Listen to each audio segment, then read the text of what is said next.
termite season. Hi, it's me.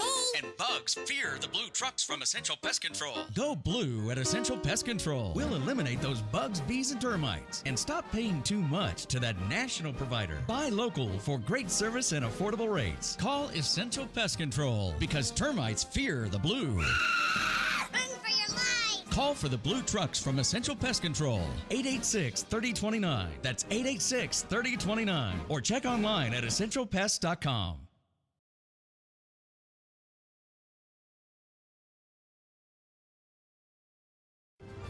This is Eb Wilkinson with Wilkinson Wealth Management, where we manage money for gun owners. What does it mean to retire comfortably and remain comfortably retired?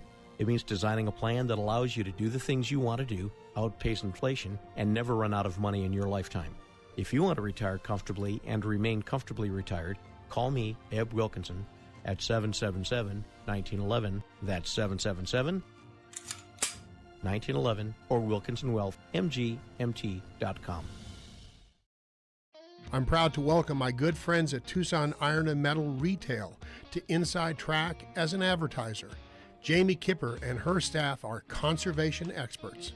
They sell round and square steel tubing, metal plate and roofing materials, as well as new and used steel, aluminum, and stainless steel to ranchers, artists, interior designers, roofers, as well as you do-it-yourselfers out there. Tucson Iron and Metal Retail is open Monday through Fridays, 8 a.m. to 4:30 p.m., and Saturdays, 8 a.m. to noon. Tucson Iron and Steel Retail, 701 East 36th Street. Call 520-209-1576. That's 520-209-1576. Or go to TucsonIronRetail.com. Come by and be sure to ask for Jamie. Tucson Iron and Steel Retail. This is what conservation and repurposing is all about. Welcome to Inside Track with Bruce Ash and Ed Wilkinson on the Live the Dream Media Network.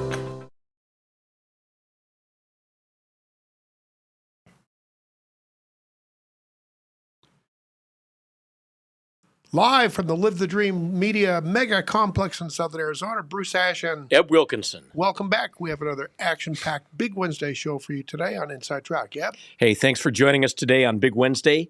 Joining us in just a few moments, our UK correspondent, Adrian Brettle, with late-breaking news from our British cousins across the Atlantic. And it's very unsettling, to say the least.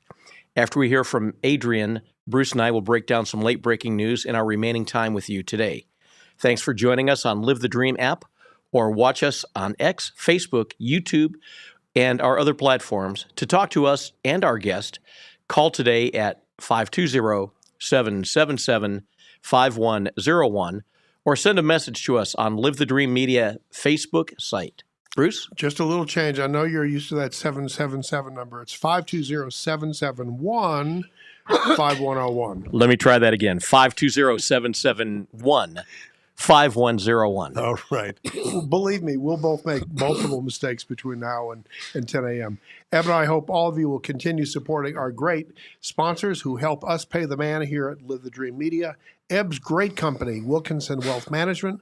Have I told you Eb helps gun owners, and he helps my family also? Let Eb help yours too. Our good friend Eric Rudin at Essential Pest, his team of professionals protects all manner of pests, vermin, and weeds, even at Eb's place.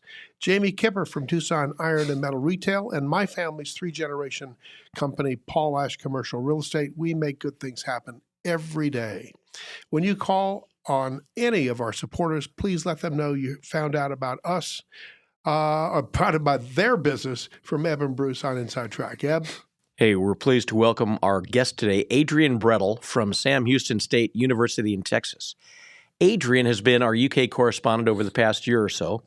We are so fortunate to be able to call on Adrian to get the latest news from our British cousins from time to time in the spirit of the BBC's Westminster Hour.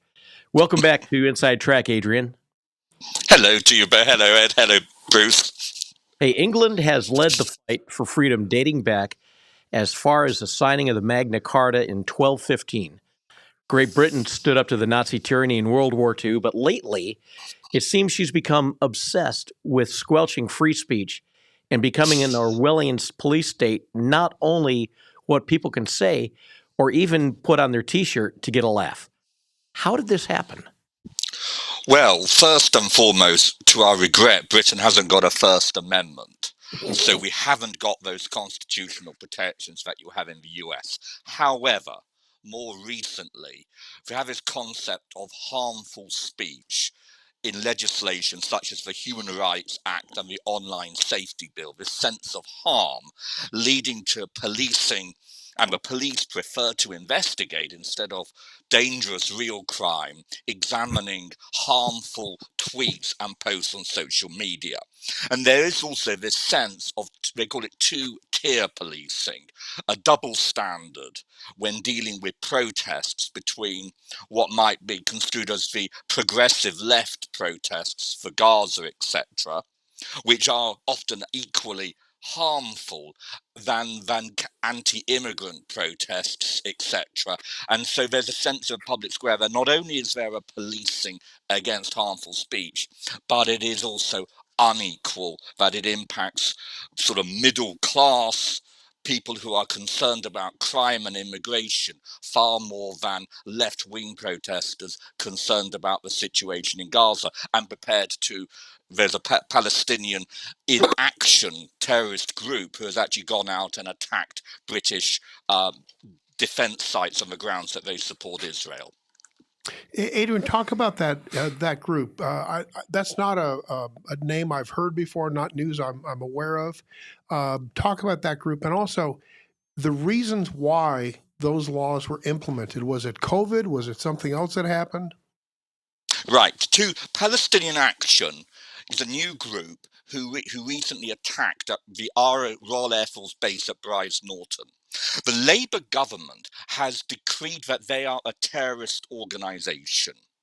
And this has led to, and hence that has meant protests in favour of Palestine action have been declared to be illegal, as they would be if they were pro-Hamas.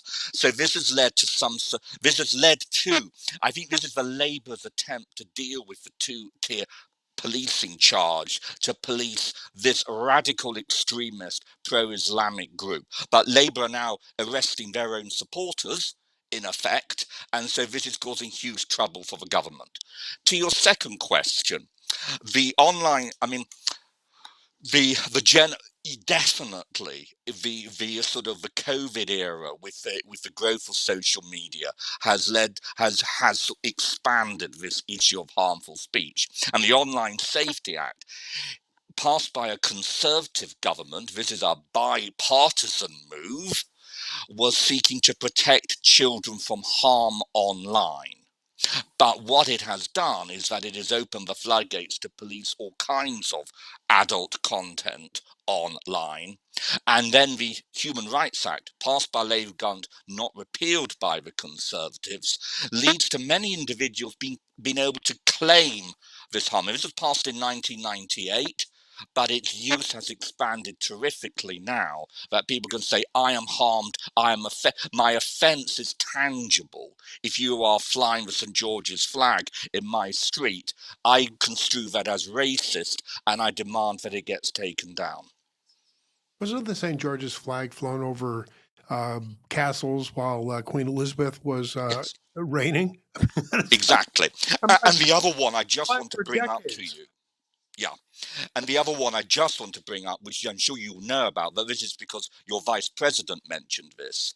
This is the issue about protests around abortion clinics and how, again, because it's viewed as harmful to the patients, there is a ban around protest around abortion clinics. And that Vice President Vance noticed that an elderly protester who was praying outside an abortion clinic was arrested on the grounds that it was harmful to patients having to walk past somebody praying for the unborn baby. And that really riled, as I say, the United States. And there are protests being made by the State Department about Britain's infringement of free speech on that grounds.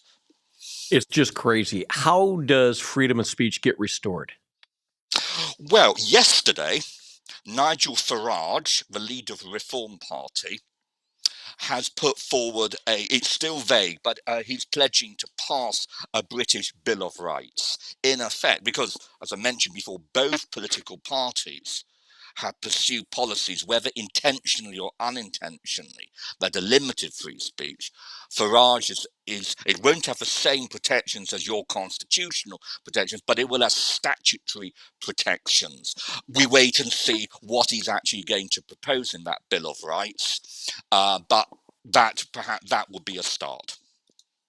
What is the political mood in Britain amongst the majority of the British subjects today about the state of their country? Well, it is, I think, depressed and anxious, and that is shown in a collapse of the main political parties.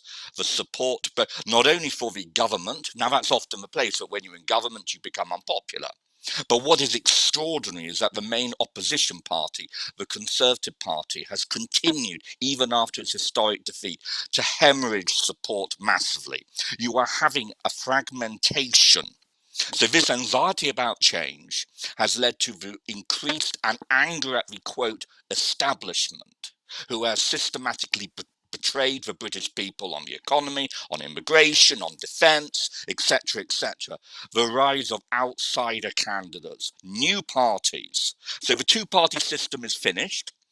We have 5 or 6. This is similar to what has happened on the continent of Europe, a fragmentation of the political scene, new parties to the left and to the right. You could call them populist, anti-establishment. Some are nativist, some are Marxist. They share some attributes, but then they're very different as well. But that is what you're seeing, but the outlook is incredibly uncertain. Bruce. The Reform Party, is that the leading? Well, let me back up. The Conservative Party wasn't conservative in the way that we know conservatism here in the United States, correct? Is that correct? I mean, yes. I mean, it was always to the left. I mean, left or right, but the Conservative Party had liberal attributes. I mean, Margaret Thatcher was very close. It varied by leader. Margaret Thatcher had a lot of identification with Ronald Reagan, and so the Conservative Party broadly has been aligned with Republicans, while the Labour Party has been aligned with the Democrats. And what are you mentioned, and we've seen this hit our country in America, citizens not trusting the government and what they say, citizens learning what the government's done, whether it's 5 years, 20 years, or 1 year later, and very unhappy about that and feeling as though that they've been deceived. Is it a similar sort of a condition that exists in Europe, or excuse me, in the UK? And what plans do the Reform Party or any other parties have to make those differences in the future? Yeah. A sense of failure by institutions, and the sense that politicians from both parties have lied to the British people, for example, about the situation with immigration. That number one, that immigrants bring benefits, that number two, the numbers coming in can be controlled. Neither has been the case. So that's just one example. So this has led to a profound distrust of mainstream politicians and a willingness to experiment. So Nigel Farage meant the Reform Party. Now, Farage there is some affinities with what you might call the Trump wing, the MAGA movement in the United States. And the Bill of Rights is looking to, American practice. But he's also looking to Australia on immigration. Farage is a representative of an anti-establishment, you could call them a Tea Party kind of movement, that is saying, we have been let down, it's time for a change. The difficulty is that they are now being elected. I mentioned, I look at them like the know-nothings at the moment. In the 1850s, that destroyed the Whig Party in the United States, but were unable to ever govern. We are now seeing Reform run local government, and obviously they're struggling. But I think the anger against the sort of the mainstream parties is so great that the British people are demonstrating. It's very fluid, They may move again, but they're demonstrating an increased willingness to experiment and a lack of loyalty. The only people who vote Conservative are basically people who are over 70. The younger generations are incredibly fluid. They move from party to party. There's no loyalty. To an extent, you have that in the United States, that neither party's traditional sources of support have shifted. Although the two-party systems remained in America, you always have coalitions.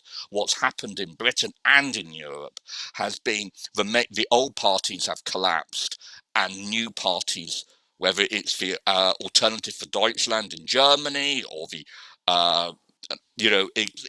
in Italy, in France, you name it, each country has got new parties breaking through. And it's just happened in Britain over the last 12 to 18 months. Very, very suddenly, shocking, and we don't know where it's going to end.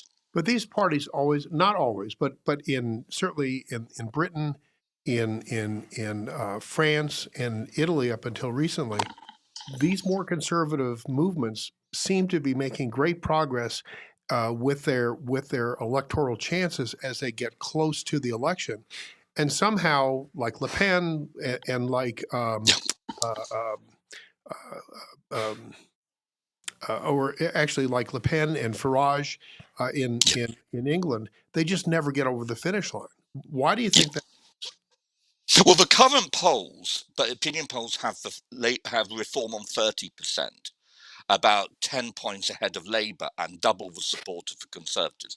So, of course, Britain's electoral system is, it's like in America, it's a constituency base. So once you have critical mass of it, Labour won a landslide with 33% of the vote. Reform are very close to that now. So no, it is perfectly possible. And but the revolution, and this is a revolution, is that currently Reform has 4 members of Parliament out of 620, I think it is, or 650. 4 MPs. They could win over 300 at the next election. So we're talking about a seismic change. Now, many of these are former Conservatives, and I think this is the point. To what extent will Reform effectively co-opt the old party, take its experienced candidates, or is there going to be a reverse takeover taking place? I don't, like it happened in Canada. I don't know whether you're going to end up with a fusion of an old party and a new party, or whether Reform is, as looks like at the moment, is destroying the Conservatives and sort of picking them up by piecemeal. Well, it's like Le Pen is off the pale, but Reform. Anyway, yeah. sorry.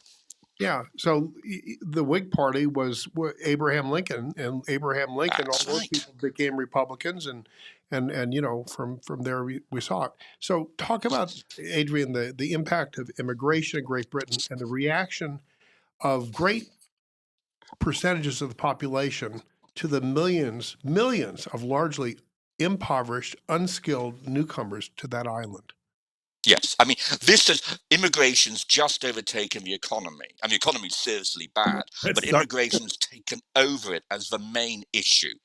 You have the equivalent of a major city arriving in England and Wales each year. Say a new Manchester, a new Birmingham arriving each year. So it is Biden administration levels of immigration, okay? If you do a pro rata to the United States larger population.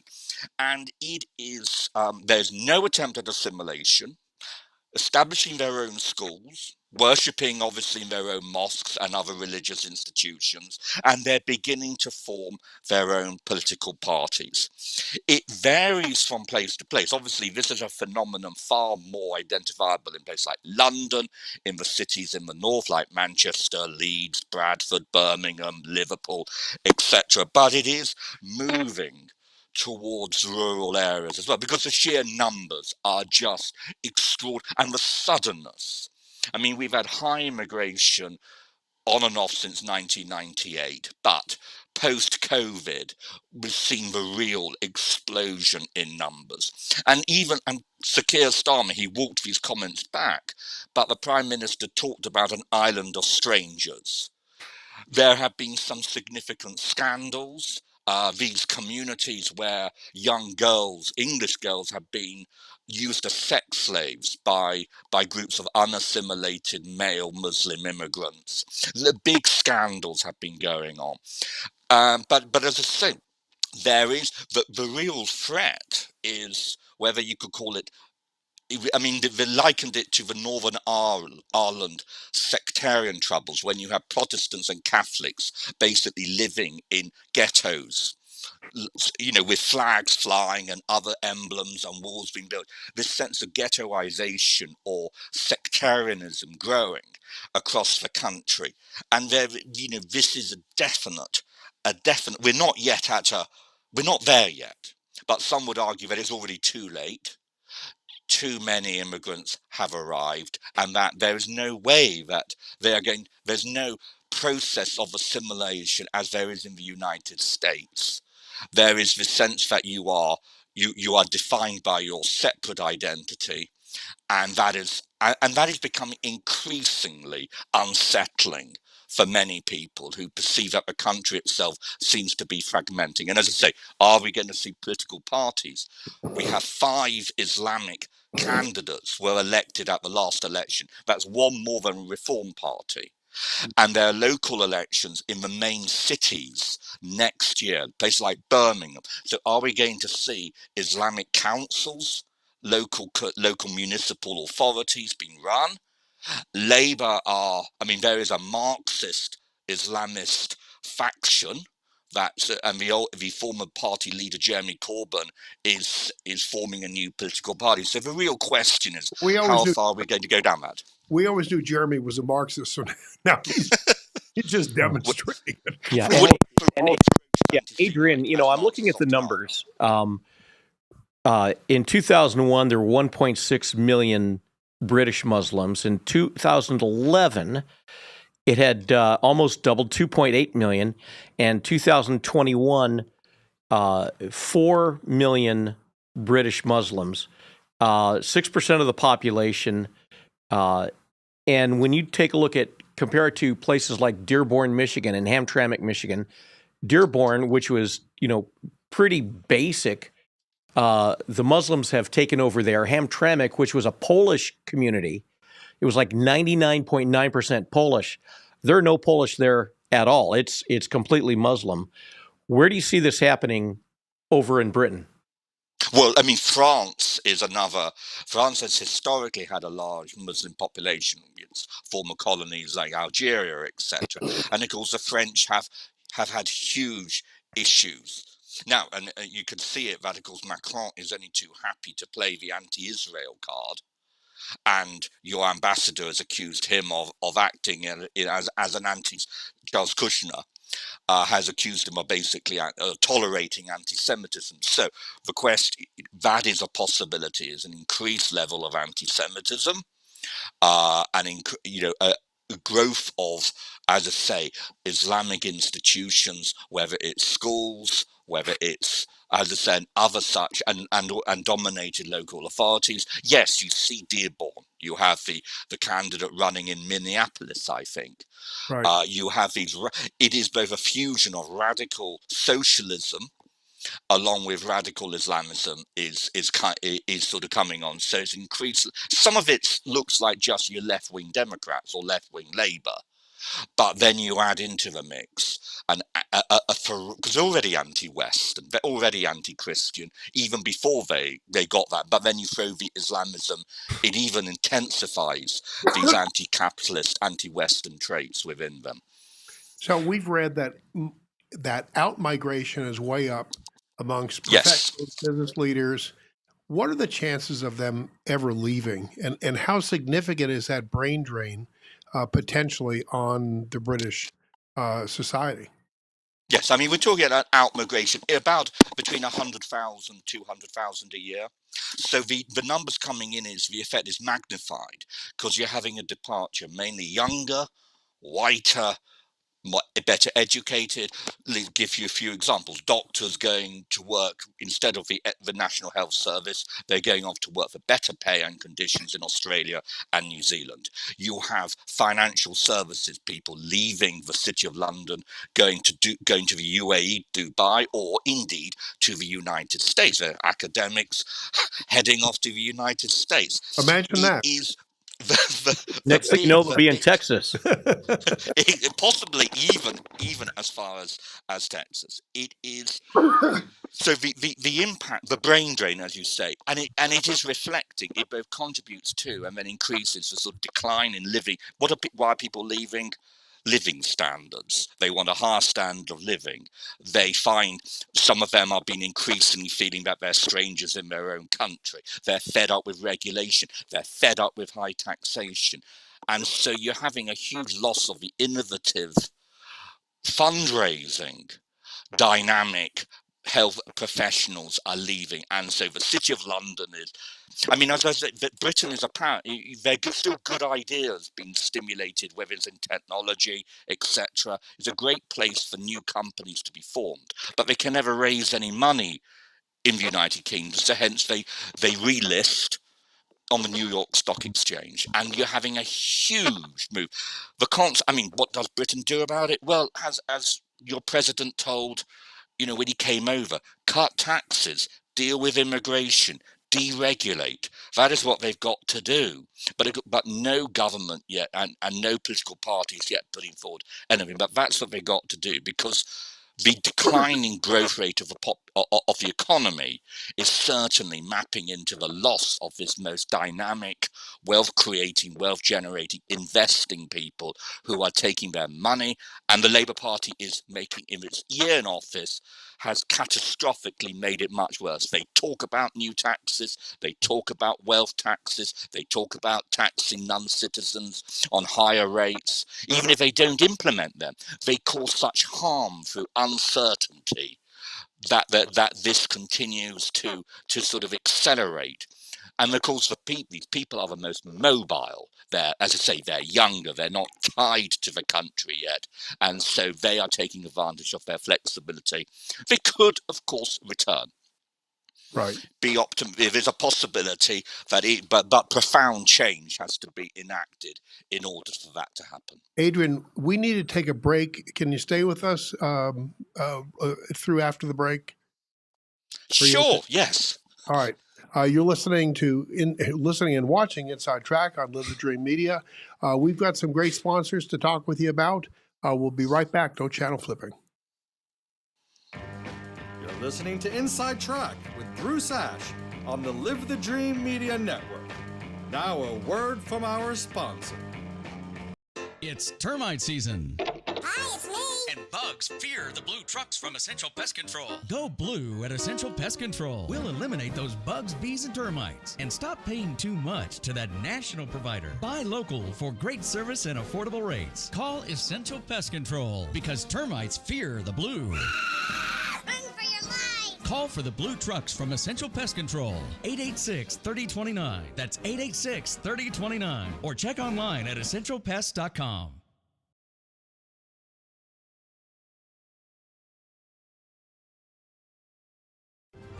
This is Eb Wilkinson with Wilkinson Wealth Management, where we manage money for gun owners. What does it mean to retire comfortably and remain comfortably retired? It means designing a plan that allows you to do the things you want to do, outpace inflation, and never run out of money in your lifetime. If you want to retire comfortably and remain comfortably retired, call me, Eb Wilkinson, at 777-1911. That's 777-1911,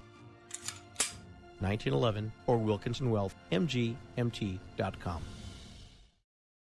I'm proud to welcome my good friends at Tucson Iron and Metal Retail to Inside Track as an advertiser. Jamie Kipper and her staff are conservation experts. They sell round and square steel tubing, metal plate and roofing materials, as well as new and used steel, aluminum, and stainless steel to ranchers, artists, interior designers, roofers, as well as you do-it-yourselfers out there. Tucson Iron and Metal Retail is open Monday through Fridays, 8 a.m. to 4:30 p.m., and Saturdays, 8 a.m. to noon. Tucson Iron and Steel Retail, 701 East 36th Street. call 520-209-1576. That's 520-209-1576, or go to TucsonIronRetail.com. Come by and be sure to ask for Jamie. Tucson Iron and Steel Retail. This is what conservation and repurposing is all about.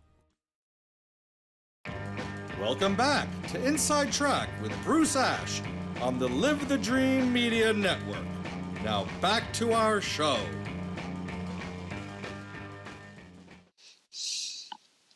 We're back to Inside Track with Bruce and Eb.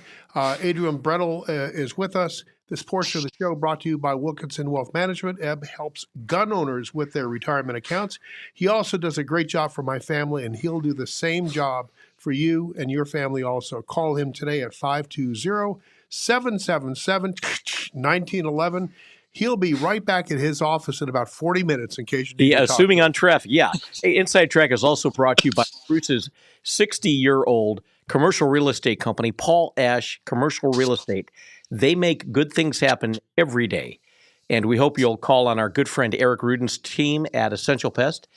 You can absolutely rely on Essentials pros. Bruce and I do. Call them at 886-3029 today to protect your home or business from all manner of pests, vermins, etc. And finally, if you need steel products for your home, business, ranch, or farm, call Jamie Kipper at Tucson Iron and Metal Surplus. They are Tucson's conservation specialists. Call them. They are. Call them at 20. Do they still have chickens there? They do. 209. Pick up a dozen eggs as well. It'll be better than $6 a dozen. Call them at 209-1576 or go to the yard at 701 East 36th Street. You will be amazed at the great products sold at wholesale prices. We are speaking to Adrian Brettle from our own version of the Westminster Hour today on Inside Track. Thanks for spending some more time with us today, Adrian. I was talking with Bruce during the break. Are there immigration controls in Britain, or is it a pretty much Biden free-for-all that's coming in? I mean, you can't really put up a big, beautiful fence, but you are surrounded by big, beautiful blue water. Well, I mean, the most visible aspect of it is the channel crossings, where they go on small boats across the British Channel, the English Channel, but far more are arriving as illegally as visa overstays. They come in as students, for example, and then they just stay. So there is this huge quantity of illegal immigration. Now, why can't we? Farage is putting forward a plan, but the current situation at the moment is that on account of legislation passed, again, the Human Rights Act, 1998, Britain's membership of the European Convention on Human Rights means that they stay out past their visa. They claim, if they get detected, whether it's on a boat, whether they arrive on a boat, or whether they overstayed, they claim asylum. And even if they get indicted, even if they get imprisoned for a crime, it's very hard to be deported. They will claim asylum, and they'll claim the right to remain on the grounds of a series of rights. For example, you have this incident of a Nigerian who had raped women, who had gone to prison, who had fathered children by two different women. When he came out, can't deport him. He claimed that he's now homosexual, and as such he'll be persecuted in Nigeria. So the judge declared that he has a right to remain. Now, the interpretation of the law by radical far-left human rights lawyers is very profound and very dangerous. That is one aspect. But it is, unless you are, Britain is developing third-party country agreements, but those are only in the embryonic stage.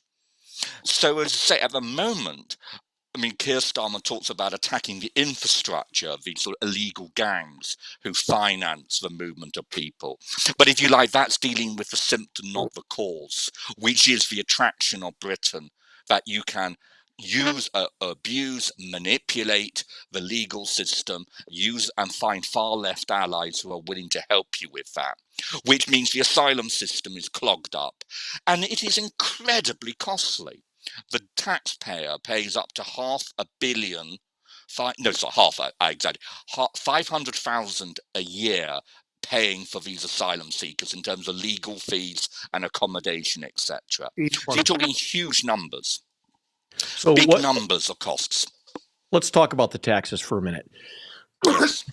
So let's say I go to Britain, become a British subject because you can't be a citizen there, and I'm making £250,000 a year.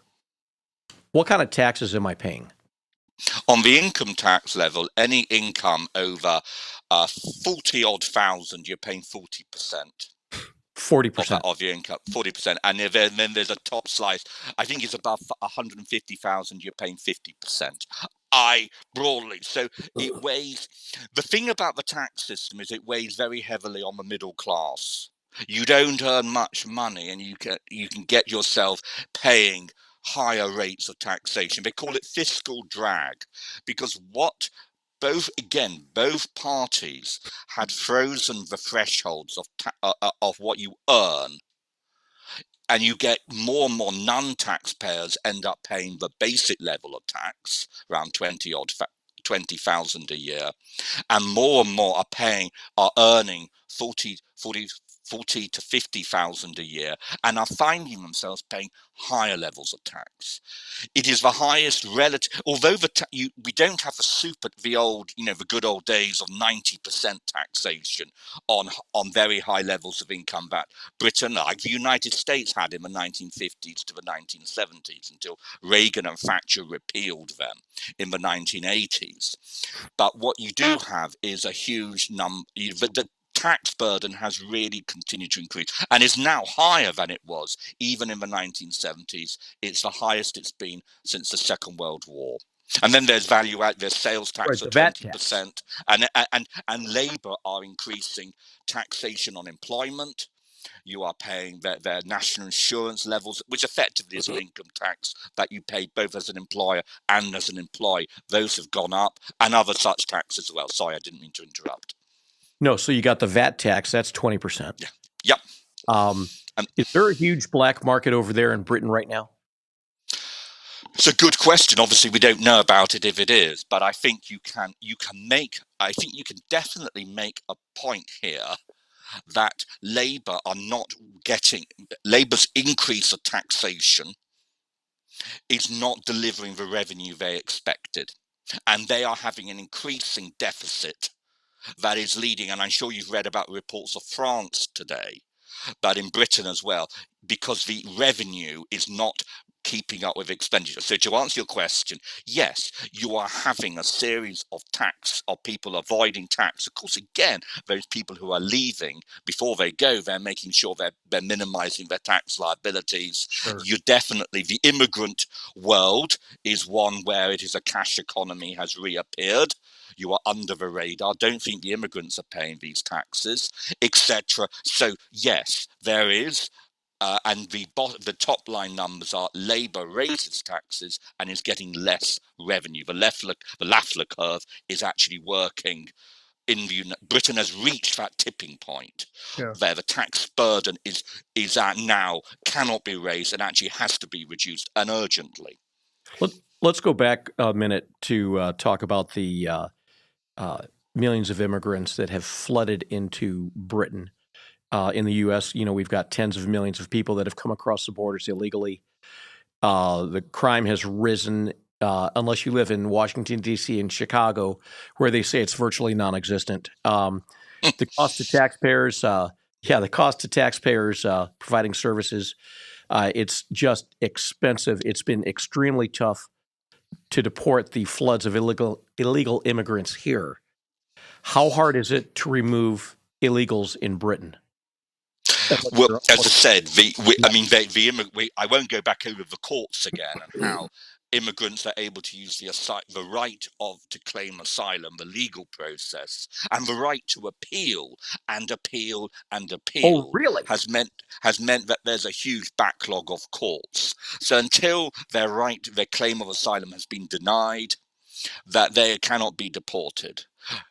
we Conservatives had made progress before they left office just over a year ago, negotiating a deal with Rwanda. Because basically the point is that if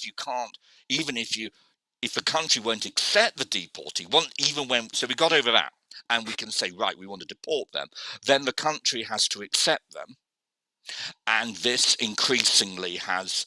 And countries are refusing to accept immigrants. Now, Farage is looking at the United States, and is talking about paying immigrants to self-deport and paying countries to receive them. And the hard work needs to be done of what Trump is doing, of what Australia did, which is identifying countries which will accept these immigrants. However, at present, until you reform the law, the human rights legislation passed by Labour and Britain's membership of the European Court of Human Rights, immigrants will continue to have claim legal redress that they have a right to remain on the grounds of a right to a family life in Britain, freedom from persecution. That would be in there. So, as I say, there is a heck of a lot of hard work to do, and Labour has done nothing. The Conservatives did nothing, and as I say, that's the sense. That is that sense of government failure that, more than any other factor, has led to the appeal of the outsiders. Farage proposing, very much from the American and Australian playbook, 600,000 deportations a year is going to be his target. But governments have said that before and have systematically failed. But Right. maybe he can do things differently. Adrian, before we move on to another topic concerning Great Britain, one question is, of those immigrants coming into Britain, how many of them are coming from Commonwealth countries where they actually have a right to emigrate to England? I think. I mean, that was the way it was in years past. Yes. And what are they creating the same sort of drain on the economy and driving up housing prices and so on? What sort of impact have Commonwealth members, residents, had on the economy and the overall situation in England? Right. The Commonwealth immigrant that was repealed, I think, in the late 1960s. So there is no special cases can be made. And for example, with Hong Kong, Right. Britain honoured the passport holders from Hong Kong, and that led to an influx. Ukraine, Afghanistan, and other instances. But you are correct. Due to historic language links, countries like Nigeria, India, that were in the empire provide the overwhelming numbers of overseas students, for example, who are the ones that the international students who then stay. So it is an overwhelmingly, it's a Commonwealth migration. Pakistan, but then some other countries, Sudan and Ethiopia, Eritrea, Afghanistan, they're also the hotspots, the international hotspots. They, plus the Commonwealth and Africa and Asia, have provided the overwhelming numbers of immigrants coming through. All right, so moving on into another area. Over the past 2 weeks, we've seen that America and the world hoped there'd be a breakthrough to end the Russian-Ukraine war. Donald Trump conducted face-to-face diplomacy with the Russian president. A few days later, Ukraine's president, British Prime Minister, Keir Starmer, several EU leaders showed up in Washington to pledge their support for peace, and they were rewarded by more vicious attacks by Russia forces in Ukraine. Is Russia, in your opinion, serious about peace, and how relevant is Britain, the EU, and NATO to actually ending this war for control of Ukraine? Well, to answer your question, no and no. No, Russia is not serious about peace, and no, Britain and the EU have absolutely no say. I mean, the decision's going to be made as things look at the moment on the battlefield, and hence the main players are Ukraine with United States and Russia. Only they are the crucial in determining the end of the war. Britain and now just to briefly mention, Britain cannot provide material help to Ukraine. It's emptied all its munitions stores. It cannot provide military support. Britain has no army. I believe our armed forces could fit inside Wembley Stadium. Our entire armed forces are smaller than the US Marines. This is an absolutely, Germany and France are exactly the same. We lack any military infrastructure. So at the moment, all we're doing is in the same as we're doing in Gaza. It's a sort of gesture diplomacy, not backed up by anything that could coerce I keep calling the Soviet Union, coerce Russia by upping Ukraine's military performance sufficiently to persuade the Russians that they're not going to improve their position by continuing to fight the war. With that being said, what influence does Britain and the EU have on ending the war over there, if any? Well, negative in the sense, the EU, this is a perverse, often quoted, is that the EU buys more Russian natural gas in terms of value than it pays Ukraine. So actually the EU is negatively helping Russia more than it is helping Ukraine. So if the EU were just to stop totally doing anything, it would probably help Ukraine. It is absolutely appalling, the situation. Other than that, the only other thing the EU has done, and Trump is absolutely right on that, has given the Ukrainians unrealistic expectations as to what they can achieve. Boris Johnson being the sort of, the ultimate example of a politician who promises much but delivers nothing. The hard truths that the Trump administration has given Ukraine are far more sort of realistic and helpful than the Europeans prattling on about rolling back Russian gains, which they can do absolutely nothing about. But there are if they took their demand out for Russian resources, but the Russia is a huge. That is something that the EU could do, and it does financially support Ukraine in a non-military sense. Pays pensions, it funds the Ukrainian government. So there is a system, but nothing that's going to change the crucial thing, which is the battlefield. That fighting is where this war has to end.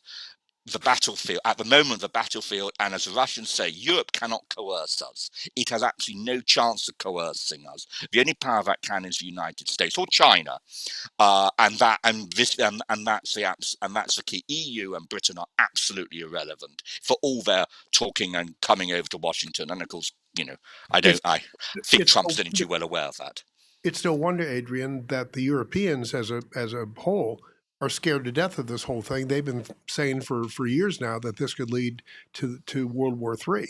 And it's because they basically have no resources. If Russia were to decide to come across the border, say in Poland tomorrow, yeah, it's over in Poland. Well, let's expand on that, Adrian. If the war were to end today, and Russia keeps the eastern part of Ukraine in just some sort of a deal, what is to prevent them from coming back later on, a couple of years, and trying to take the rest of Ukraine, as well as Poland, as well as, Latvia, Estonia, places like that, things that were part of the Great Iron Curtain at one point?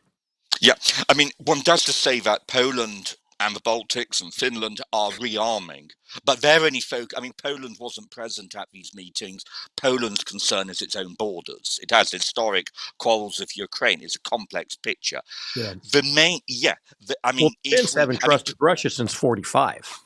Absolutely. And Putin is going to a Korean-like ceasefire. That's what we're going to have. It's going to be like there'll be a demilitarized zone, probably in the Donetsk region, where these fortified cities. At the moment, Russia's jockeying for a better deal. That's why you just heard on the news today, it's broken into Dnipropetrovsk, into a Ukrainian region further to. It's really dangerous this for Ukraine. So, but the fighting season will end. The mud will come by October, November. So the next 2 months are going to be crucial. But Russia will try and fight on as best it can. The best that can. Russia will present this as a pause, because that's the only way Putin will be able to sell it to himself and his people. So definitely Putin's going to leave the option open to attack. The question is, and comes to these guarantees, as in like in Korea, an unsatisfactory peace. What level of what sort of infrastructure, which the Americans are going to have to provide, is going to be sufficient as a deter to deter Russia from carrying out what it will say. It will say that it's going to attack Ukraine. Ukraine will be an armed camp, but that's better than being conquered by Russia. They will probably they will accept this South Korean situation for themselves. Adrian, before we close for today, a question with respect to Keir Starmer, Macron, and other EU leaders, also I think Australia and a couple of other countries who've said that it's more than a couple other countries. I think there was 140 countries that have said that they would support a Palestinian state. What stake does England have in there being peace in Israel with their neighbors when they have so many Muslims living in their country who, if there was a war, their people would turn against them? Their people, meaning not just British subjects, but these immigrants who are here from these various countries. It's a pretty dangerous political situation. Yeah, I mean the left-wing media, academics, teachers' unions, the education, they're fixated on Gaza in Britain. It's a sort of cultural war issue of the left, around which this coalition can gather and virtue signal about how much, with tears in their eyes, they care about Gaza. I mean, for Keir Starmer, as a lawyer, to recognise Gaza in the Palestine state in absolute defiance of international law. There is no government. There are no settled borders. It is not. I studied Confederate bids for recognition in the Civil War. Right. Everything. This is totally, utterly. It's illegal, but that doesn't matter. It's a ridiculous gesture. But as you say quite rightly, it keeps the activist coalition, who have a great influence on the Parliamentary Labour Party. For Keir Starmer, I mean, he is, as I say, for him, he's happy to surrender at Macron even more further down the line. It's about votes. It's keeping their parties together and seizing on an issue around which to unite in defiance of decency, of legality, etc., etc. Well, Eb, it's time to wrap up. Let's take us home. Which is sad because I love talking with Adrian. We need to have you back again soon, Adrian. All of our Inside Track podcasts are available on Live the Dream Media's Facebook page, YouTube, Spotify, Instagram, and X. Thanks for joining us today on Inside Track. Until next Wednesday, when we return with another great show, Bruce and I. Bruce will be in sick bay. Yeah, Bruce is going to be in sick bay. I'm going to be out saving America in Virginia. Got some important meetings going on. Stay tuned to our special live show featuring two very special guest hosts. This is Eb Wilkinson. And Bruce Ash. Please be sure to join us again in 167 hours. Right on. It's termite season. Hi, it's me. And bugs fear the blue trucks from Essential Pest Control. Go blue at Essential Pest Control. We'll eliminate those bugs, bees, and termites. And stop paying too much to that national provider. Buy local for great service and affordable rates. Call Essential Pest Control because termites fear the blue. Run for your life. Call for the blue trucks from Essential Pest Control. 886-3029. That's 886-3029. Or check online at essentialpest.com.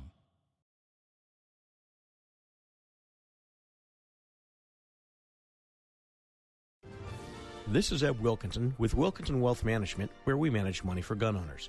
What does it mean to retire comfortably and remain comfortably retired? It means designing a plan that allows you to do the things you want to do, outpace inflation, and never run out of money in your lifetime. If you want to retire comfortably and remain comfortably retired, call me, Eb Wilkinson, at 777-1911. That's 777-1911 or WilkinsonWealthMGMT.com. I'm proud to welcome my good friends at Tucson Iron and Metal Retail to Inside Track as an advertiser. Jamie Kipper and her staff are conservation experts.